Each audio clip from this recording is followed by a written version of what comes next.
प्रिय छात्रों, आज हम कोटा विश्वविद्यालय कोटा द्वारा बीए तृतीय वर्ष के पाठ्यक्रम में निर्धारित मैथिली शरण गुप्त के यशोधरा महाकाव्य पर चर्चा करेंगे।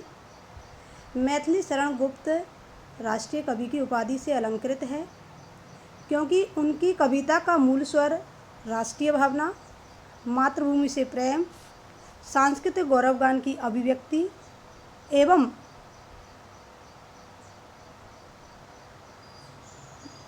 मातृभाषा के प्रति अटूट श्रद्धा, विश्वास आदि की अभिव्यंजना हुई है।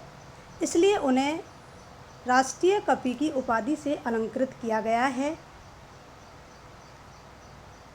मैथिली शरण गुप्त की भारत भारती नामक महाकाव्य के बाद गुप्त जी को हिंदी साहित्य जगत में उच्च स्थान प्राप्त हुआ।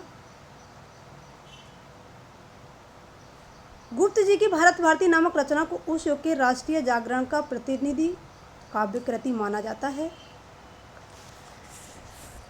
इनके 3 काव्य कृत अपेक्षाकृत श्रेष्ठ माने जाते हैं: साकेत, यशोधरा और द्वापर। इनमें साकेत तो 1932 में प्रकाशित हुआ था और उससे 1 वर्ष पश्चात यशोधरा काव्य प्रकाशित हुआ। इस काव्य की रचना की प्रेरणा गुप्त जी को सिया राम शरण गुप्त से प्राप्त हुई। इसमें उन्होंने गौतम की पत्नी चिर उपेक्षिता गोपा यशोधरा के पावन जीवन चरित्र की झांकी अंकित की है। गौतम बुद्ध पर तो पाली, संस्कृत, अवधी आदि भाषाओं में बहुत कुछ लिखा गया था, परंतु बेचारी यशोधरा के प्रति किसी भी कवि ने अपने 2 आंसू नहीं बहाए थे। इसी आभाव की पूर्ति करते हुए कवि ने इस काव्य का निर्माण किया, क्योंकि उनके कथन से ये ध्वनि स्पष्ट निकल रही है कि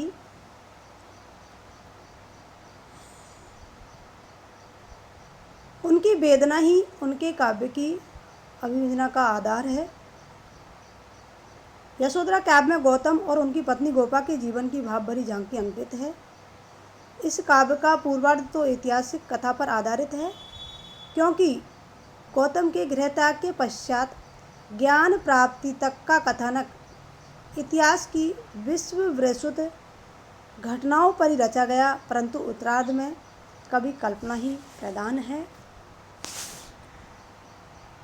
यशोधरा के हृदय के लिए सबसे गहरे दुख की बात यह थी कि उनके पति सिद्धार्थ चोरी चोरी सिद्धि के लिए गए थे। उन्होंने उसके सम्मान का ध्यान नहीं रखा, इसलिए वो कहती है, सखी वे मुझसे कहकर जाते।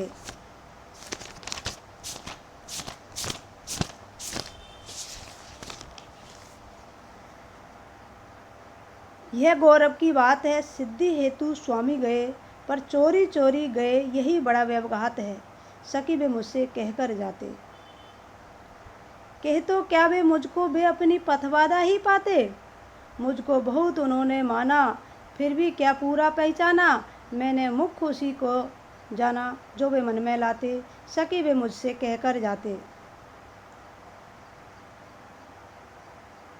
यशोधरा वेदनापूर्वक कहती है कि हे सखी, मेरे स्वामी सिद्धि प्राप्त करने के लिए गए हैं। यह मेरे लिए बड़े गौरव की बात है, परंतु वे मुझसे बिना बताए चले गए। इसका मुझे बहुत दुख हो रहा है। प्रियतम के इस प्रकार के आचरण से मेरा गौरव खंडित हो गया है। इसलिए हे सखी, वे यदि मुझे बताकर जाते तो अच्छा होता।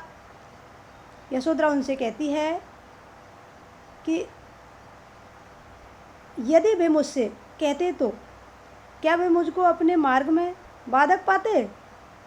अर्थात मुझे कहकर जाने पर तो मैं उनके मार्ग में कोई बाधा नहीं डालती।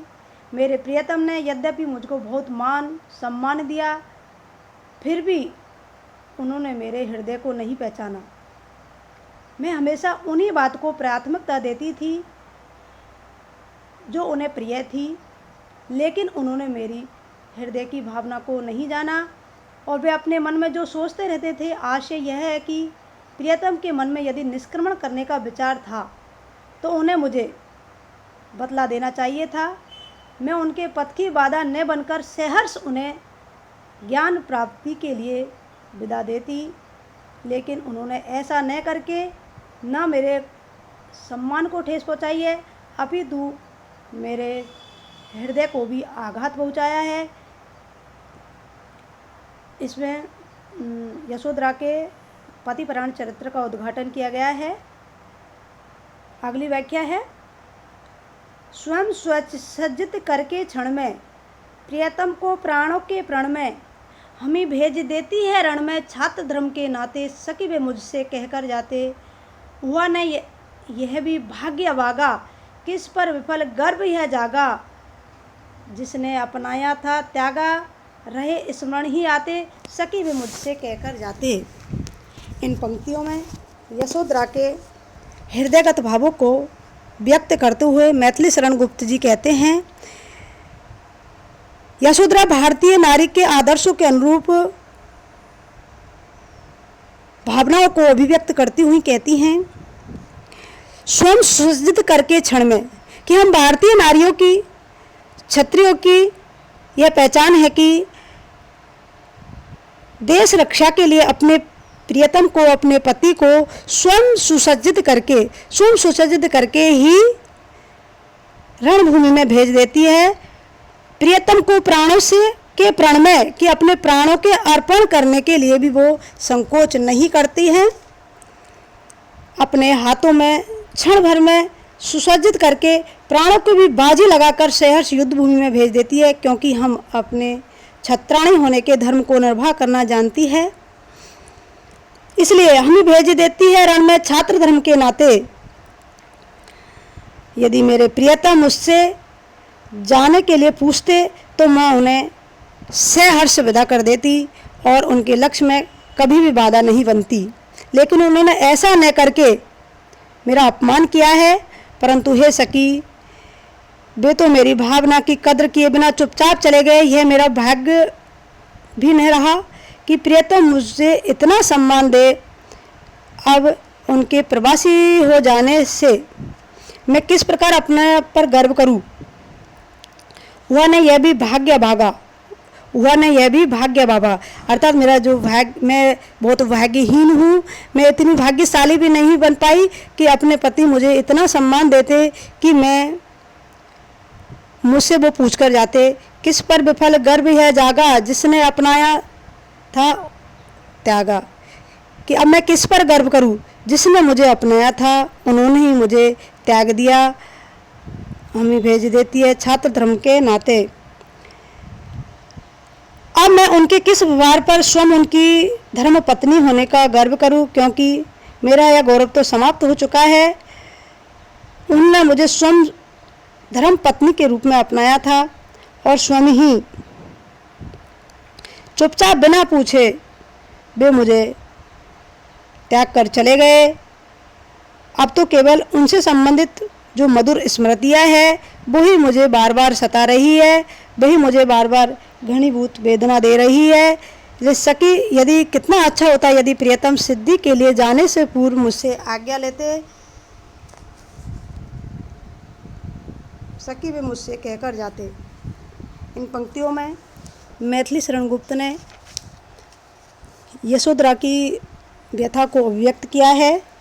यशोधरा काव्य में प्रमुख रूप से वियोग श्रृंगार का निरूपण हुआ है, परंतु बीच बीच में वात्सल्य, शांत और करुण रस की अभिव्यक्ति भी हुई है। सारा काव्य यशोदा के भय विदग्ध जीवन से ओतप्रोत है।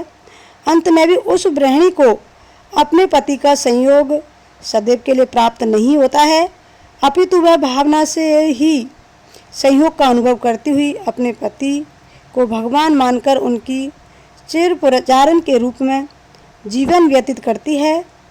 इस काव्य में प्रकृति की भी मनोरम झांकी अंकित हुई है। गुप्त जी के नारी भावना को व्यक्त करने वाला यह काव्य चिर स्मरणीय रहेगा।